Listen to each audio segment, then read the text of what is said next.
Donc là, nous allons faire le dossier numéro 4, qui est aussi un dossier simplement d'ORL et non transversal. C'est une patiente âgée de 45 ans qui vient vous consulter pour tuméfaction cervicale antérieure, donc ici, en avant du cou, qui a récemment augmenté de volume. Elle vous dit que cette boule existait déjà depuis 2 ans et mesurait environ 1 cm.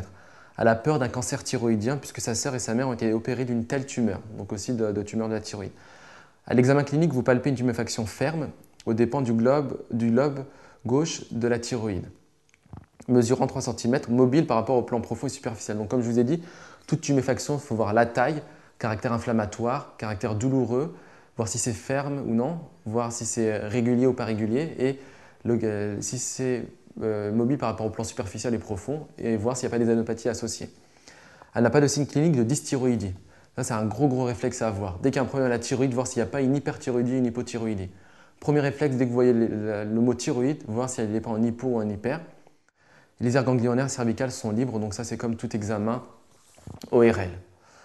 Donc pour la première question, quelles sont les caractéristiques d'une tumeur cervicale qui font suspecter son origine thyroïdienne? Donc ça c'est une question de cours. Comment savoir que c'est une tuméfaction qui est au dépend de la thyroïde? Donc c'est une tuméfaction qui va être cervicale antérieure, qui va être mobile lors de la déglutition, qui va monter lors de la déglutition, et qui est médiane ou paramédiane. Médiane si c'est au niveau de l'is, mais paramédiane c'est juste à côté du milieu, si c'est au niveau du lobe gauche ou droit. Donc ascension à la déglutition, médiane ou paramédiane, et qui est cervicale antérieure. Donc ça c'est une question de cours très simple. Quel examen complémentaire allez-vous prescrire lors de cette première consultation? Il y aura un bilan à la fois biologique et imagerie. La biologie, comme je vous ai dit, première chose, cliniquement, il faut rechercher s'il n'y a pas des signes de dysthyroïdie, une hypo ou une hyper. Donc il faudra rechercher, doser la TSH ultrasensible, doser les hormones thyroïdiennes T3 et T4. D'autre part, comme dans le cas d'une tuméfaction d'une tumeur, il faudra voir s'il n'y a pas des arguments en faveur d'un cancer, donc doser la calcitonin et les anticorps antithyroïdiens pour voir si ce n'est pas un cancer ou si c'est une tumeur bénigne plutôt. L'imagerie, c'est une échographie cervicale, donc s'assurer que c'est vraiment au dépend de la thyroïde. Plus ou moins cytoponction, et comme je vous ai dit, la cytoponction, on fera souvent la cytoponction en thyroïde. La cytoponction, elle n'a d'intérêt que si c'est positif. Si c'est négatif, on ne peut rien conclure. Si c'est positif, si on a des cellules malignes, donc très certainement c'est un cancer. Et enfin la scintigraphie thyroïdienne pour voir si c'est un nodule chaud ou froid, parce que là nous sommes dans le cadre d'un nodule thyroïdien.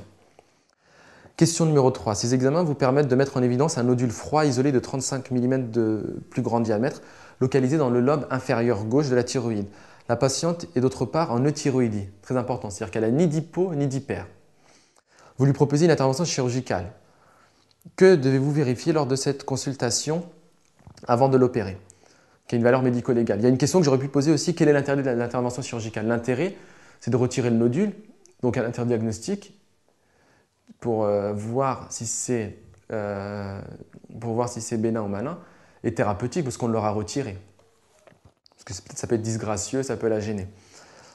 Là, l'autre question que j'ai posée, c'est une question en fait, médico-légale, un peu de santé publique, qui est très importante. Et c'est un réflexe à avoir pour tout ce qui est tuméfaction cervicale au niveau du cou, et tout ce qui est au niveau du larynx et de l'hypopharynx. C'est de vérifier les cordes vocales.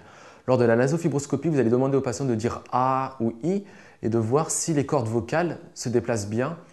Donc, si ici, au niveau des cordes vocales, s'il y a une bonne mobilité des cordes vocales, gauche et droite, s'il y a un problème, si c'est normal, vous notez que c'était normal, mobilité normale des cordes vocales.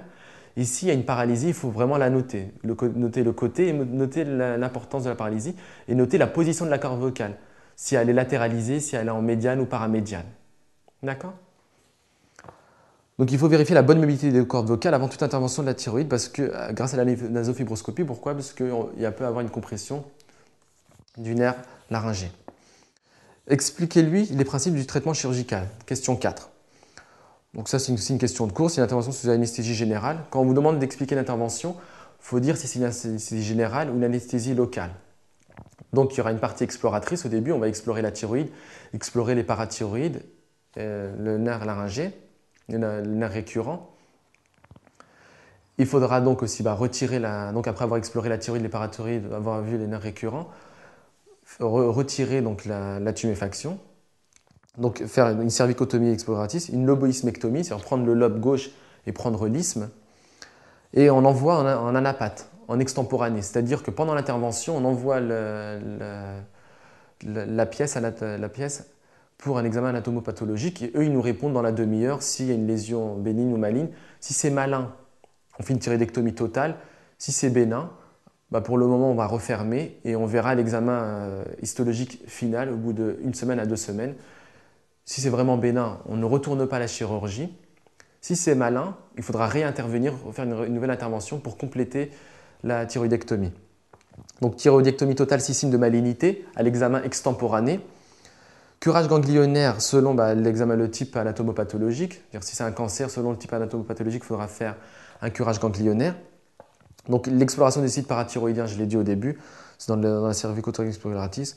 Et il faudra toujours avoir l'examen anatomopathologique définitif. Pourquoi? Parce que parfois, on nous répond que c'est bénin lors de l'anapathe, lors de l'extemporané, alors que c'est malin après. On se rend compte qu'il y a des cellules malignes qu'on n'a pas vues. Donc il faudra y revenir. Et parfois c'est le contraire, mais c'est un peu plus rare. Donc on nous dit que c'est malin, alors que l'examen définitif c'est bénin. C'est très important à savoir aussi, parce qu'après il n'y aura pas forcément besoin d'irathérapie ou autre chose. Question numéro 5. Vous l'opérez de sa thyroïde. 2 heures après l'intervention, vous êtes appelé par la salle de réveil car la patiente a du mal à respirer. On vous dit qu'elle a une dyspnée laryngée. Quelles sont les caractéristiques d'une dyspnée laryngée? Quelles sont vos principales hypothèses diagnostiques? Donc la dyspnée laryngée, c'est une diminution de la fréquence respiratoire. Donc c'est une bradypnée. C'est une bradypnée inspiratoire. D'accord? Et souvent, en fait, c'est associé à des sons laryngés, un stridor ou un cornage. Après, quelle est la différence dans la définition? C'est vraiment très difficile. Dans tous les bouquins, vous allez voir des définitions différentes. Ce qu'il faut vraiment comprendre, c'est que c'est une bradypnée inspiratoire. Elle fait comme ça. Donc elle a vraiment du mal à inspirer. C'est au niveau du larynx.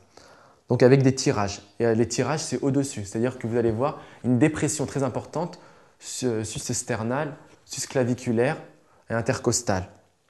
Donc à chaque fois qu'elle va respirer, qu'elle va prendre la respiration, comme ça, inspirer, il y aura un tirage. Donc il y aura un appel d'air qui sera très important parce qu'elle a du mal à respirer, elle cherche de l'air, donc elle inspire de manière longue, la patiente de manière longue, donc c'est une bradypnée, c'est au niveau de l'inspiration, et tous les muscles sont mobilisés. Donc les muscles au niveau sus-claviculaire, sus-sternal, intercostal, épigastrique, tout ça sont mobilisés pour l'appel d'air. Donc c'est une bradypnée inspiratoire avec un bruit laryngé, soit un cornage, soit un stridor. Quelles sont les hypothèses diagnostiques?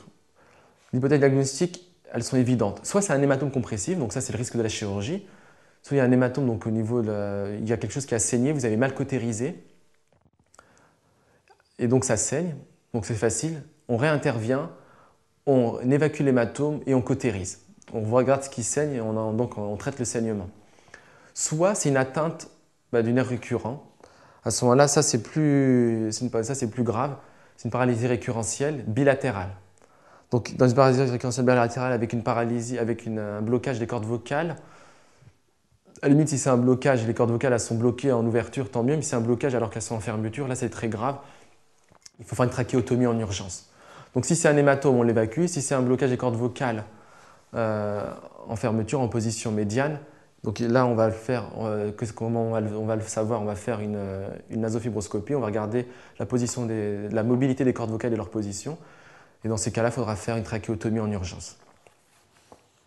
Question numéro 6. Vous prenez en charge la patiente de manière adéquate et l'évolution est rapidement favorable. 2 semaines plus tard, vous recevez les résultats définitifs de l'examen histologique. Il s'agit d'un carcinome papillaire. Donc c'est un cancer. Quelle est la suite de votre prise en charge thérapeutique, sachant que vous aviez fait une thyroïdectomie totale? Répondez succinctement à cette question. Donc la prise en charge, il faudra faire une radiothérapie. Donc une irathérapie 4 à 6 semaines après la chirurgie. Et comme vous avez retiré la thyroïde, donc il va falloir que vous substituez en hormones thyroïdiennes. Ces substitutions, donc le lévothyrox que vous avez donné, c'est à but substitutif et à but freinateur, donc pour éviter que d'autres cellules prolifèrent. Parce que le carcinome papillaire, il dépend des hormones thyroïdiennes. Donc, traitement du cancer en lui-même, c'est l'irathérapie, 1 mois et demi après la chirurgie, et le traitement hormonal qui est à la fois substitutif et freinateur.